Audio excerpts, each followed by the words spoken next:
All right, here we are on a Friday morning. It is time now for your Berkshire Hathaway bi-weekly podcast. Realty expert Katlyn Soli is back. We'll talk with her right after this. What would tomorrow look like if you sold your house today? Maybe you'd move to a new city or a new country. Maybe you'd pick up birding or birdies. You could get into wine, not that into wine, or skiing. Warmer skiing. Or maybe you'd spend more time doing nothing at all. When you're ready for whatever comes next, we'll be ready to help you get there. Berkshire Hathaway Home Services. We are back on a Friday morning with realty expert Katlyn Soli with Berkshire Hathaway. Katlyn, today we always talk a little bit beforehand what we're going to talk about, but showing homes, when you're showing homes to potential buyers, sellers, whatever, are there red flags to look for, or even after Wednesday's show, are there red flags to smell for? I mean, what are some of the things you look at? So as a realtor, we go inside and outside of homes probably more than anybody else. Sure, right. We know, we hear, we see a lot where when we go on showings, the buyer and the clients that we're showing to, they're not looking for the same things we're looking for. They're just looking at the home, seeing if it's going to fit their lifestyle, seeing if they daydreaming. Like it. This would look so good right there. Yep. And They start planning, whereas we're looking at all of the areas where we have seen red flags before. We're going to check out your home for you. And I'm going to go over some of these red flags because I work with a lot of first-time home buyers, younger buyers who have never purchased a home before. And the clients I work with who have purchased a home before, maybe it's like their second or third home they're moving into, they kind of know some of these things now because they've owned a home in the past and they know what to look for. And you work with inspectors and things like that, so you might be a little more privy to some of these things, like you said, people don't watch for. People don't watch for it. So when I'm taking my clients on a showing, some of the things that I'm looking for is, first off, I know what my client's financing is. So if they have conventional, we can be a little bit more lenient on what we're looking for. But if they have FHA or VA for their loan type, we have to make sure the home is going to fit some of those requirements to pass the appraisal for it. Sure. So like I said, if it's conventional, we don't need to be as strict on what we're looking for.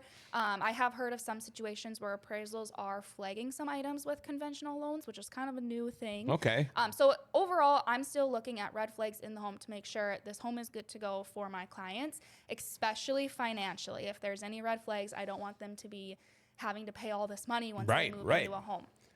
So the first one that I'm looking for is on the outside of the home, I am inspecting the grading of the home and the foundation. So if it's concrete and there's a huge slope going towards the home, the foundation of the home, to me, that's a really big red flag for my buyers, especially those newer buyers who don't have a lot of money saved up, because concrete slope versus, just your yard sloping inward. Yard is easy to add some dirt to it and kind of fix that. With concrete, you're going to have to use a mud jack and jack that up, and that's going to cost more money. Sure. So that's kind of the first one, is we're going to look at the grading on that. Home inspectors will also check that out as well. So if it's wintertime and there's snow covering everything, it's going to be a little harder to see that. But sometimes what we'll be able to do is go look if the home has previously been listed to see kind of how the landscaping has been. But I know grading and looking at that is really hard here in the wintertime. Yeah. The next one that I'm going to be looking for when we're looking at a house is, in the wintertime, it's really easy for me to see if the home has any huge ice dams on it, or big icicles hanging from the roof, because a lot of times this can signal that the roof isn't well insulated. Right.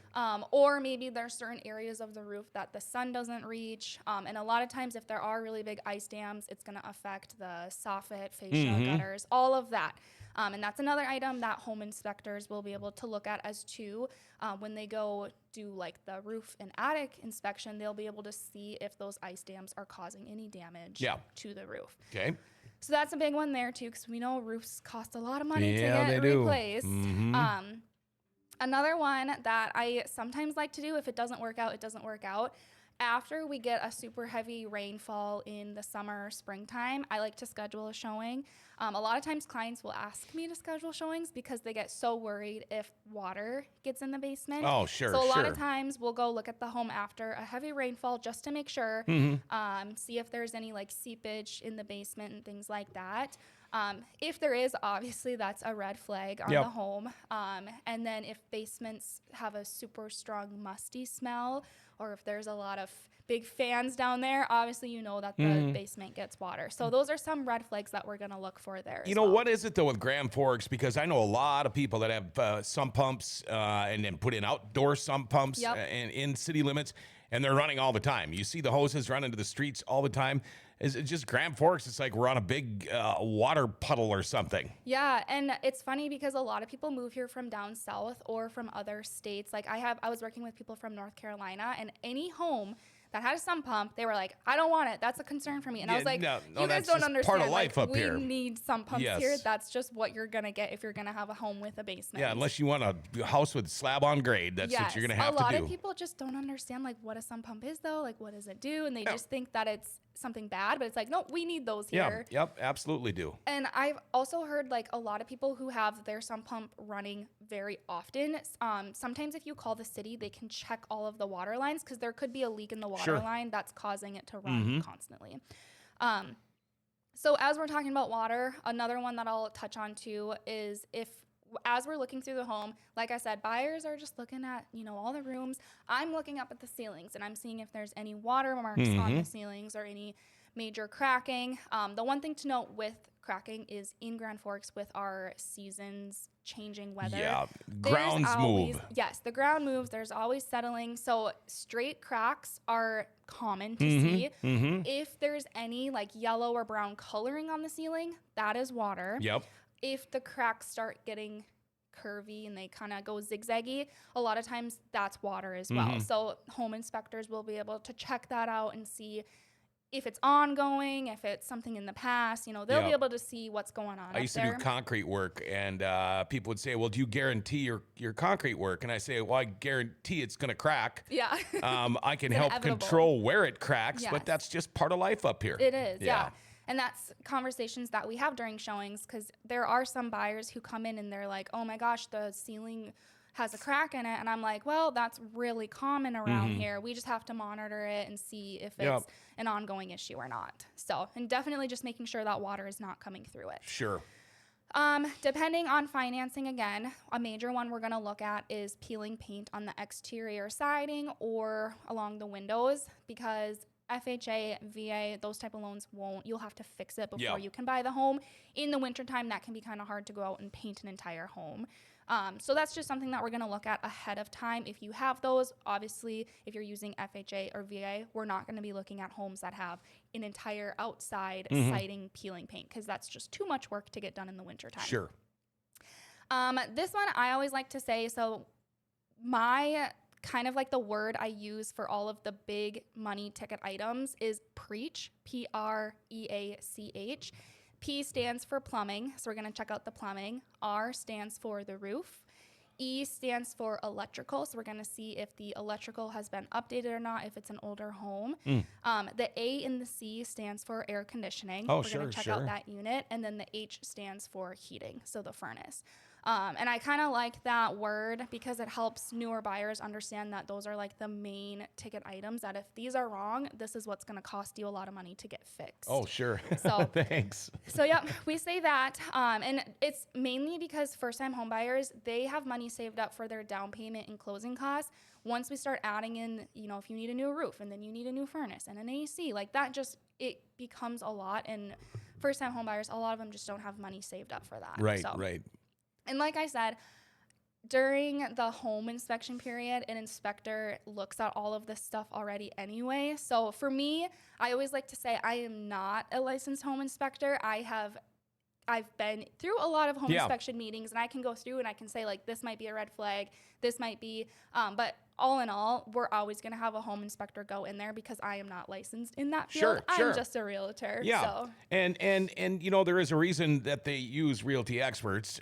You're already 3 steps ahead of most people that buy or sell their homes because of all the experience you have working with these inspectors and stuff. But you mentioned people coming from down south and them thinking that, you know, some pumps are a turnoff or whatever, but they also don't know a whole lot about insulation and things like that we have to Right. deal with up here all the time. Yeah, and before I became a realtor, I bought my house, and there's things now that I would have looked for and done so differently, knowing what I know now being in the real estate business, like the attic insulation. When I bought my house as a fixer-upper, I knew that it had like there's a certain amount of insulation a roof is supposed to have. Mine's below that. Sure. Now trying to find a company to go up there has been so hard because it's an older house, so they consider it vermiculite insulation, yeah. which has small traces of asbestos in it. Yeah. And licensed companies around here, they won't send their people up there because it can be dangerous. Sure. So that's definitely something that has been a struggle for me, which I didn't know about. So like looking now when I go on showings, if that comes up in a home inspection,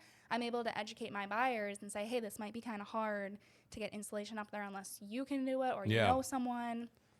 Another one too is windows. My house has really, really old windows, and to get windows replaced is so expensive. Windows are not cheap. It's not. So even if we can find a home where the owners have replaced some of the windows or all of them, is going to help a lot. Like with my home, all my windows need to be replaced. And it's so expensive. I just replaced all the windows in my house 3 years ago, except one. It was the big bay window, and now I wish I would have done it. It was supposed to have been done, but it got put off, and now it hasn't been put in yet. But, I know. So it's things like that where I'm able to use some of my own past experience to help out new buyers and just try to save them money up front and make sure that they're getting into a home that's going to be a good deal for them. So I always say, too, I'm so back and forth.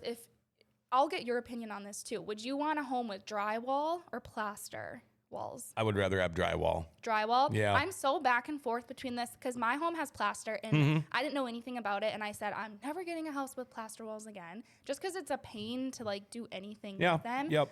But I will say all of the homes I've been into that have plaster walls have no cracks. They're like the sturdiest thing ever. Okay. Wow. So, I guess my first house had plaster walls. did it have cracks? Not very many, no, very but it was a many. pretty small house too. Okay. Now I live in a log house, which in the weather we've had in the last week sucks. Yes. But one nice thing about a log house, I can pound a nail and hang anything I want, anywhere I want, including a big screen TV. It's just no big deal. So. See, and that was the hard thing with my home is even our plaster walls, like behind the plaster is like this metal, I don't even know what it's called, but it's like the metal that the plaster sticks to. It's that screen stuff, Yep, it's- and contractors hate it because it destroys their tools. So drywall is like the most preferred, but I was like, when I look at homes with drywall compared to plaster walls have no cracks in them. that's true. So That's I was true. like, they're pretty sturdy. Wow. Learned something new again today. We were dealing with pet smells at home on Wednesday. Now, red flags to look for in a home if you're showing or if you're looking to buy or sell. And all of these things are very important, and that is another reason why to get a hold of a realty expert well before you're ready to go start looking, because like you had mentioned earlier in this show, nobody wants to have to pay a bunch of extra money for things, you know? Exactly. And we don't want you to fall in love with a home that you have to now say goodbye to because we found out there's all these red flags in it and it's going to cost a lot of money. Perfect. How does somebody get a hold of realty expert Katlyn Soli? My number is 320-267-6692. Call or text me anytime. I'm also on all social media platforms and the Berkshire Hathaway website. All right, we're going to make sure it's not at least another month and a half before we see each other, right? Yeah, I'll see you in 3 weeks. All right, there you go. There's your Berkshire Hathaway bi-weekly podcast, your Friday edition with realty expert Katlyn Soli. We'll be back with another one on Wednesday. Till then, have yourself a great weekend, everybody.